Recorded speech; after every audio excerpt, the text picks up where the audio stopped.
kepada para rasul, pergilah jadikanlah semua bangsa murid dan baptiskanlah mereka dalam nama Bapa, Anak dan Roh Kudus.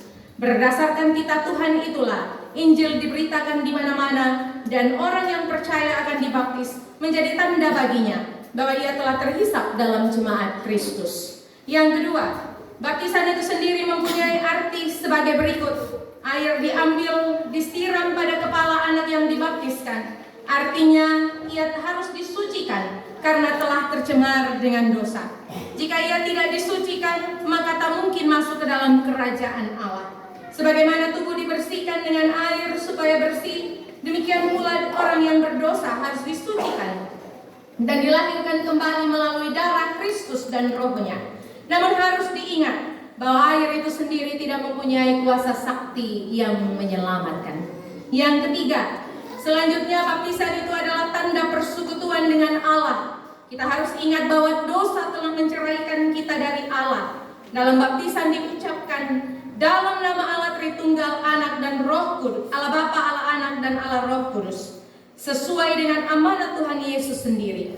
Ini berarti bahwa anak yang dibaptis dihubungkan pula dengan Allah Tritunggal. Perhubungannya adalah demikian. Allah Bapa berjanji, akulah Bapamu dan engkaulah anakku. Allah Anak berjanji, selamat yang sudah kukerjakan melalui kematian dan kebangkitanku adalah untukmu juga. Dan Allah Roh Kudus berjanji, aku mendiami hatimu, supaya dengan demikian dosa semakin dibuang dan engkau hidup dalam hidup yang baru. Yang keempat, dalam baptisan terdapat teguran yang berbunyi, sekarang engkau sudah disucikan. Jangan cemarkan pula dirimu dengan dosa. Sekarang engkau telah dihubungkan dengan Allah, janganlah engkau putuskan hubungan itu. Dengan demikian jelaslah bagi kita bahwa baptisan berisi teguran supaya kita hidup suci dan menjauhkan diri dari dosa.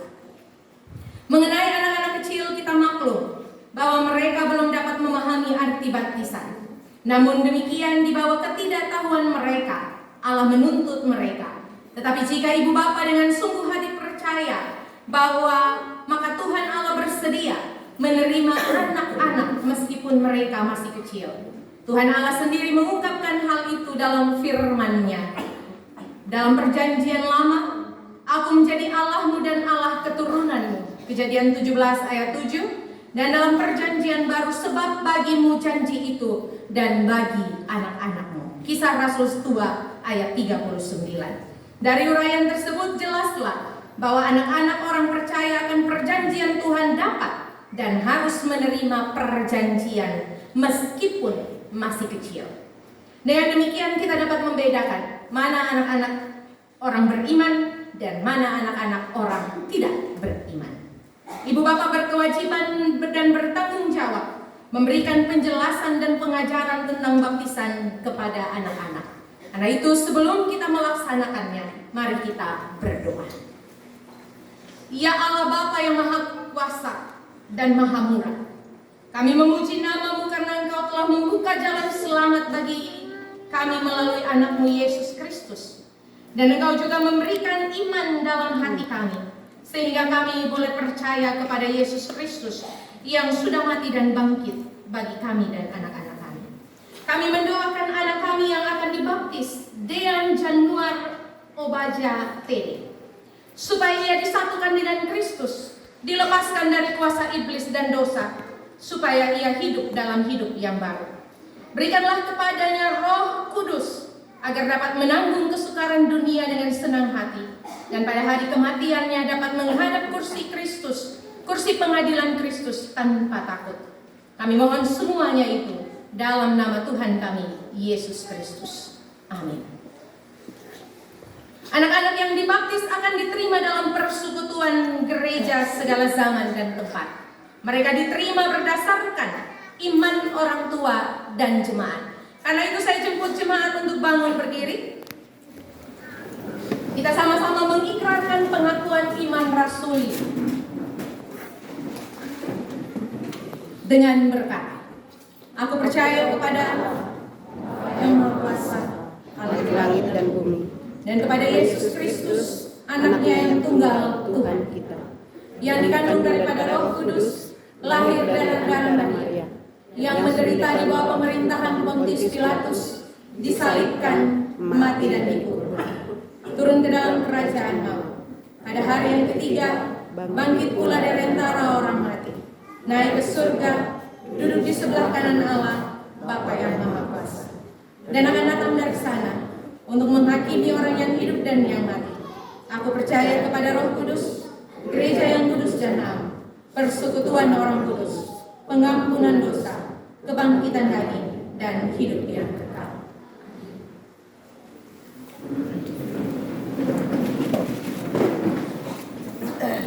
Saudara-saudari yang kekasih, supaya nyata kepada jemaat di sini yang hadir bahwa percaya saudara-saudari benar adanya, maka saya menjemput keluarga Bapak Frans Arianto Tedelai untuk berdiri di hadapan menjawab pertanyaan-pertanyaan yang kami ajukan.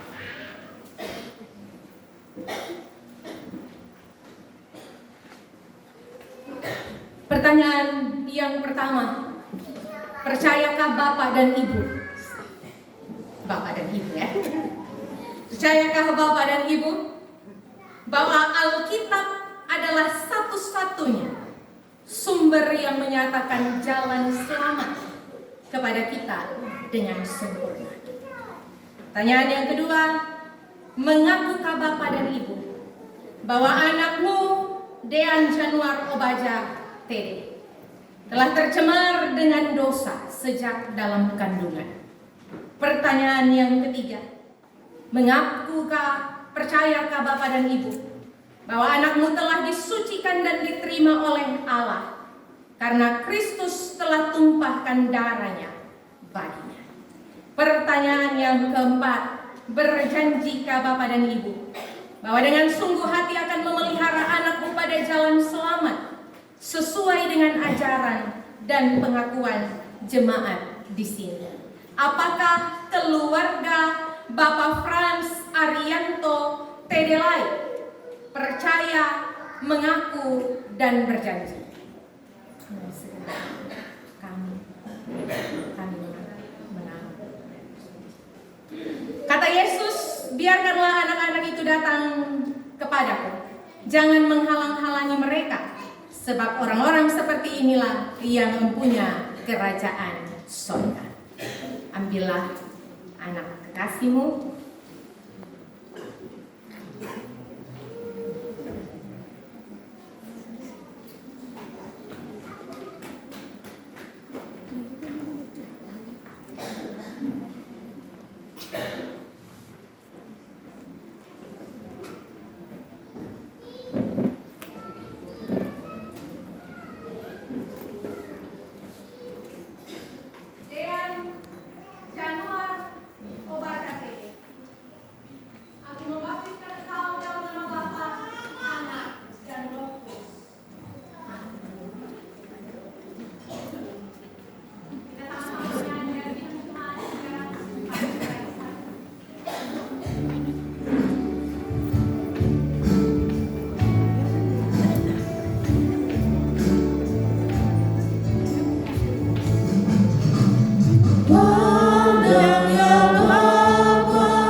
tubuh putramu.